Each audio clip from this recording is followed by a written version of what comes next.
about all of them had different personalities. About every one of them had different personalities, but they was typical kids, I guess. Start with Lois. What do you remember? Oh, little songs that she'd sing and stuff like that. She used to sing, her first little song she sung was "You Are My Sunshine." And she'd sing the top of her voice, and everybody'd come, they'd get lost to sing that song. Well, a lot of little sayings that they had. They couldn't talk plain, and Brenda, we'd start down to Sally's, and it was a possum laying in the road, and she called it a potty. I said, look at that, Brenda. I said, there's a possum laying in the road. Somebody's run over with a car. She said, yeah, and said, the potty right away, didn't it, Mommy? Marge was jealous of her daddy. She didn't want her daddy to make over me a bit. And she'd scream every time because she was jealous. And she was a mommy girl, and Lois was a daddy girl. And I couldn't leave Marge with nobody. She'd scream her eyes out crying for me. And but if he'd start to make over me or hug me or anything like that, she'd scream at the top of her voice. She didn't want to share me with Daddy at all. Nina was just a sweet little old girl. I remember her climbing up on top of the chest one time and eating a whole box of X-Lax. She was little. She might have been 3. I don't know. I don't believe she was much over 2.5 or 3. And she was meddlesome. And I was working in the garden, and I had the radio sitting on top of the chest.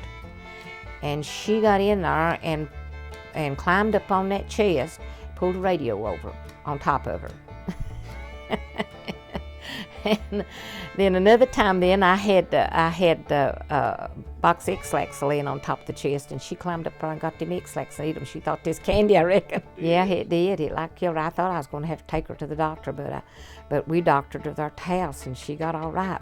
When Davy was when Davy was born, Davy was born over Mamo Edwards on Caney Ridge. And I was over there, and Wilkes was taking care of the family, and Lois was big enough to take care of the kids, you know. And Brenda was up on the couch, and she had a pencil, and you know how the racers would break out them pencils, you know, and that jaggedy middle would split, you know. Well, she climbed up on the couch and fell off the couch and jabbed that jaggedy edge down her throat. She had the pencil in her mouth and had the jaggedy end in her mouth. And she fell off the couch, or jumped off and fell after she jumped or something. And told about somebody being scared we was. And Wilkes took her to the doctor, and he told us to watch her, that her throat might swell together and cut off her breathing. So we stayed awake all night that night and kept cold packs on her throat. I remember the time that Bonisha got lye in her mouth. Bonisha got lye in her mouth. There was a peddler come by over there on the road, and when we had the bridge down there at that old pine tree, and there's a peddler come by with a truckload of swings and settees and rockers and stuff.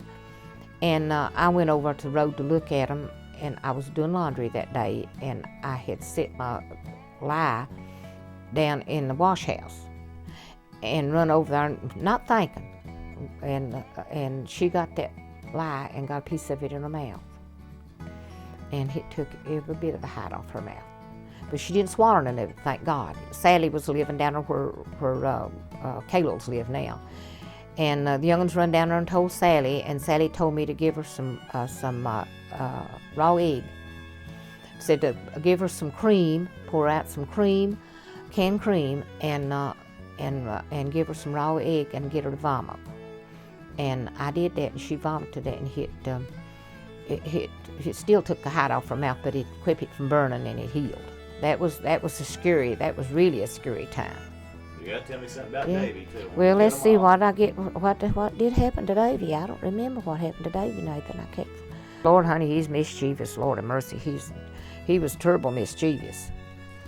He was about the worst one of them, I guess, to get into things and do mischievous things.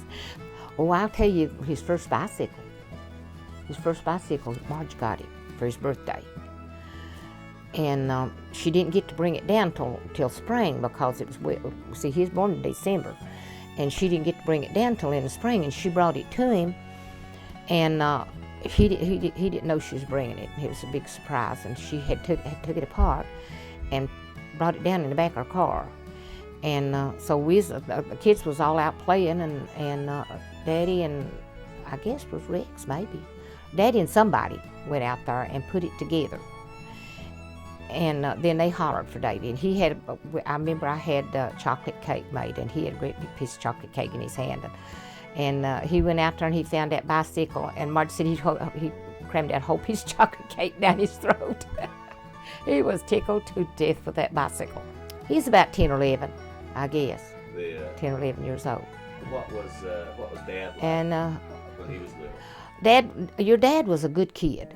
He was a real good kid. He hardly ever got into anything, and he was more quieter. And he loved to play in the fire. Lord, he loved to play in the fire. And he set the house on fire. And then when we lived in Michigan, he set the back of the house on fire at fire. And see, we had oil heat up there. And he was just a little fella. I think he's about the 4th grade.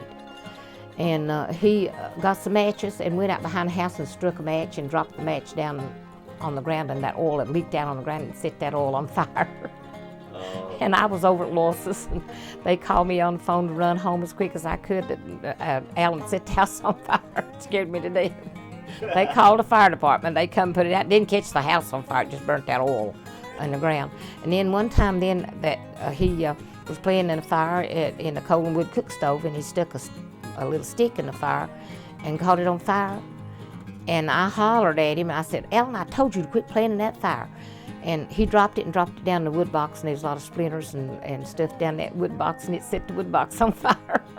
Fire was running right up the side of the wall. Oh, Darrell fell off the bridge that time.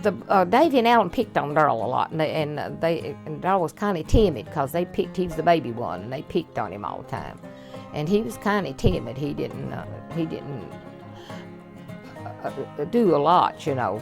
If he done anything, them boys would whip him for it. The water was up. That's when we had a big flood. It was and the water was up, and it got almost to the top of the bridge. And they had their bicycles over in the road. And you remember they used to wear them little Mackinac coats, you know, and they're heavy too. They're warm, but they're heavy. And Davy and Alan had sent him to push the bicycle across the bridge, and he was too little to hold it up. And the bicycle went off, and Darrell went off with it. And off he went in that water.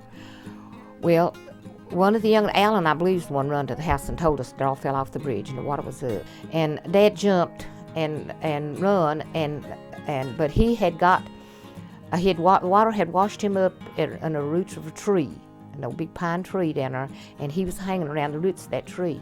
Dad got down there though and got him out, but he had a heart attack. And by the time he got Darrell up to the bank, then Daddy just fell over. And he had to crawl to the house because there wasn't nobody there big enough to carry him to the house.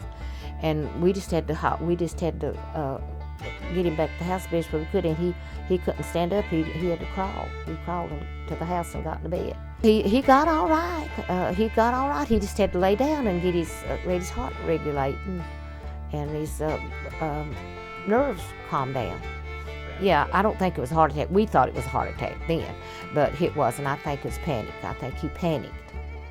And it took him 2-3 days. He'd get just week's water for 2-3 days, and he did get all right. I mean, he had those panic attacks. Oh, I know he did, honey. That's what he had all the time instead of heart attacks, and we thought he was heart attacks all the time. He never admitted it, this panic. He never noted. He never. He knew it, or do you think he knew it was no. nerves, just didn't say it? I think he thought it was his heart all the time. I think he did. He never knew that he had panic.